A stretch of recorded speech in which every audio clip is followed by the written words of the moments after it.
ರಾಜ್ಯದಲ್ಲಿ ಇದರಿಂದ health emergency ಶುರುವಾಗುತ್ತಾ ಅನ್ನುವಂತಹ ಆತಂಕ ಸಹಜವಾಗಿ ಸಾರ್ವಜನಿಕರಿಗಿದೆ.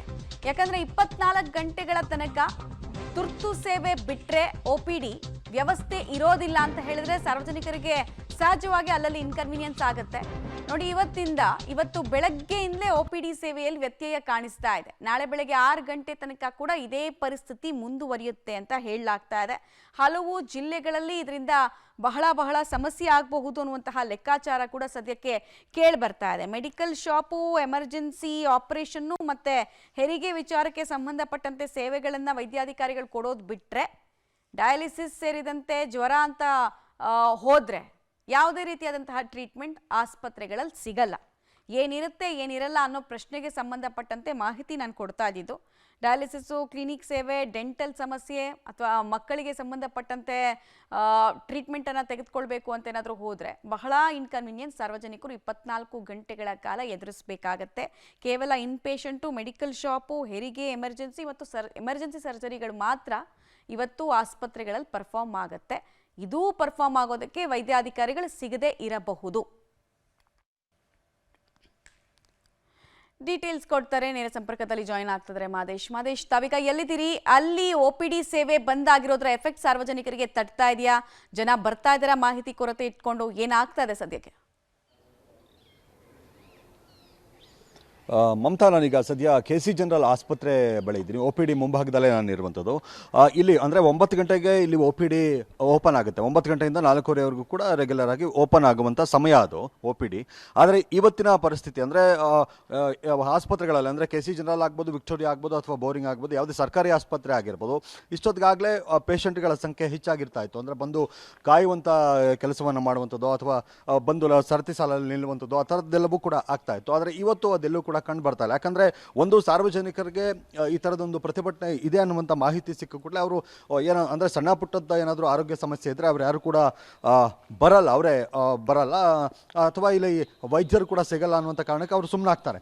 ಹಾಗೆ ಇವತ್ತು OPD ಡಿಪಾರ್ಟ್ಮೆಂಟನ್ನು ಗಮನಿಸ್ಬೋದು. ಅಂದರೆ ಇದೇನು ಬಂದಾಗಿಲ್ಲ, ಓಪನ್ ಮಾಡಿದ್ದಾರೆ, ಆದರೆ ಸೇವೆ ಸಿಗಲ್ಲ. 9 ಗಂಟೆಯಿಂದ ನಾವು ರೆಗ್ಯುಲರ್ ಆಗಿ ಓಪನ್ ಮಾಡ್ತೀವಿ, ಅದು ಸಾಧ್ಯತೆಗಳು ಕಡಿಮೆ ಇದ್ದಾವೆ ಅಂತ. ಯಾಕಂದರೆ ಬಹುತೇಕ ಎಲ್ಲರೂ ಕೂಡ ಅಂದರೆ ಈ PG ವಿದ್ಯಾರ್ಥಿಗಳಾಗಿರ್ಬೋದು, ಅಂದರೆ ಡಾಕ್ಟರ್ಸ್, PG ಡಾಕ್ಟರ್ಸ್ ಆಗಿರ್ಬೋದು ಅಥವಾ ಗೃಹ ಡಾಕ್ಟರ್ಸ್ ಆಗಿರ್ಬೋದು, ಏನು ಟ್ರೈನಿಂಗಲ್ಲಿ ಯಾರು ಇರ್ತಾರೆ ಅಂದರೆ ಸರ್ಕಾರಿ ವೈದ್ಯರಲ್ಲದೆ ಟ್ರೈನಿಂಗ್ನಲ್ಲಿ ಯಾರೆಲ್ಲ ಇರ್ತಾರೆ ಅವ್ರು ಯಾರು ಕೂಡ ಇವತ್ತು ತಮ್ಮ ಕೆಲಸಗಳಿಗೆ ಹಾಜರಾಗದೇ ಇರುವಂಥದ್ದು. ಅಂದರೆ ಯಾರು ಸರ್ಕಾರಿ ವೈದ್ಯರು ಇರ್ತಾರೆ ಅವರು ಮಾತ್ರ ಕೆಲಸಗಳಿಗೆ ಹಾಜರಾಗಬೇಕು ಅನ್ನುವಂಥ ಸೂಚನೆ ಈಗಾಗಲೇ ಸರ್ಕಾರದಿಂದ ಸಿಕ್ಕಿರುವಂಥ ಹಿನ್ನೆಲೆಯಲ್ಲಿ ಪೇಷಂಟ್ಸ್ ಅಂದರೆ ಪ್ರತಿದಿನವೂ ಕೂಡ ಒಂದು 100 ಜನ ಪೇಷಂಟ್ಗಳಿಗೆ ಇವರು ಟ್ರೀಟ್ಮೆಂಟ್ ಕೊಡ್ತಾ ಇದ್ರು, ನೋಡ್ತಿದ್ರು ಅನ್ನೋದಾದರೆ ಇವತ್ತು ಕೇವಲ ಒಂದು 10 ರಿಂದ 20 ಜನಕ್ಕೆ ಆಗ್ಬೋದು, ಅಷ್ಟು ಜನ ಸಂಖ್ಯೆಗೆ ಮಾತ್ರ ನಾವು ಟ್ರೀಟ್ಮೆಂಟ್ ಕೊಡೋದಕ್ಕೆ ಸಾಧ್ಯ ಆಗುತ್ತೆ. ಯಾಕಂದರೆ ಎಲ್ಲರೂ ಕೂಡ ಪ್ರತಿಭಟನೆಯಲ್ಲಿ ಪಾಲ್ಗೊಳ್ತಿದ್ದಾರೆ. ಸರ್ಕಾರಿ ವೈದ್ಯರನ್ನು, ಸಿಬ್ಬಂದಿಗಳನ್ನು ಹೊರತುಪಡಿಸಿ ಅನ್ನುವಂಥ ಮಾಹಿತಿಯನ್ನು ಇಲ್ಲಿನ KC ಜನರಲ್ ವೈದ್ಯಾಧಿಕಾರಿಗಳು ನೀಡಿರುವಂಥದ್ದು.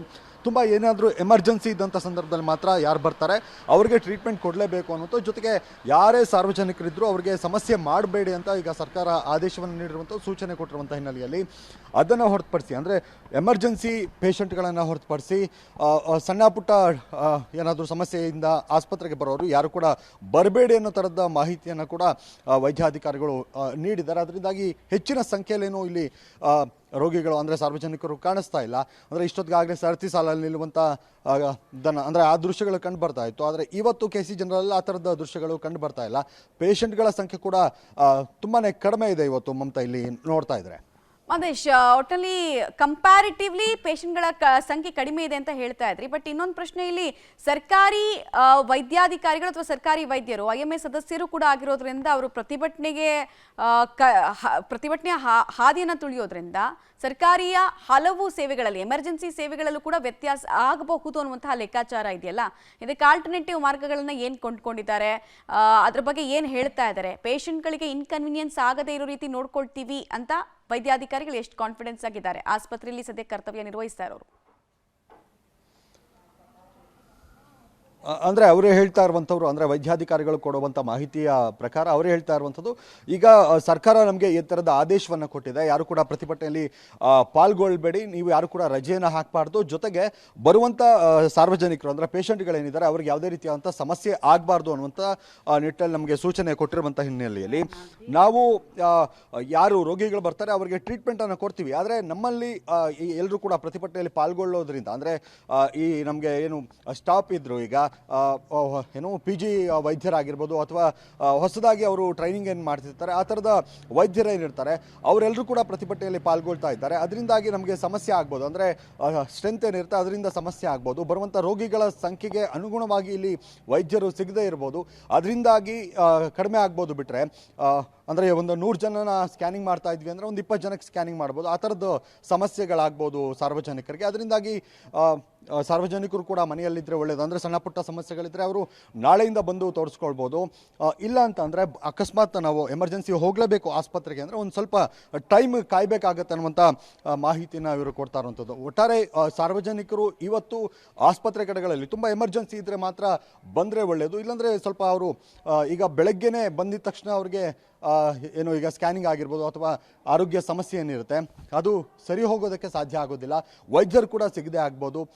ಈ ಥರದ ಸಮಸ್ಯೆಗಳು ಆಗುವಂಥ ಸಾಧ್ಯತೆ ಹೆಚ್ಚಾಗಿರುವಂಥದ್ದು. ಯಾಕಂದರೆ ಪ್ರತಿಭಟನೆಯಲ್ಲಿ ವೈದ್ಯರೆಲ್ಲರೂ ಕೂಡ ಪಾಲ್ಗೊಳ್ಳದೇ ಇದ್ರು, ಅಂದರೆ ಸರ್ಕಾರಿ ವೈದ್ಯರು ಪಾಲ್ಗೊಳ್ಳದೇ ಇದ್ರು, ಸಪೋರ್ಟಿಂಗ್ ಸ್ಟಾಫ್ ಏನಿರ್ತಾರೆ ಅವರೆಲ್ಲರೂ ಕೂಡ ಪ್ರತಿಭಟನೆಯಲ್ಲಿ ಪಾಲ್ಗೊಳ್ತಾ ಇದ್ದಾರೆ. ಅದರಿಂದಾಗಿ ಸಮಸ್ಯೆಗಳಾಗುವಂಥ ಸಾಧ್ಯತೆ ಹೆಚ್ಚಾಗಿದೆ, ಇನ್ಕನ್ವೀನಿಯನ್ಸ್ ಆಗುವಂಥ ಸಾಧ್ಯತೆ ಹೆಚ್ಚಾಗಿದೆ.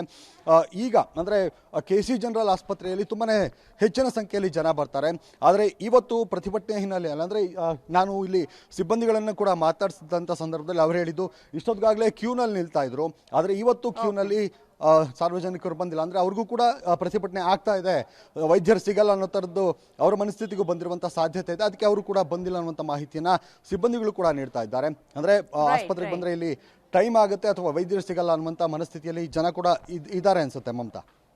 ಆಲ್ ರೈಟ್, ಧನ್ಯವಾದ ಮಾದೇಶ್ ತಮ್ಮೆಲ್ಲ ಮಾಹಿತಿಗಾಗಿ.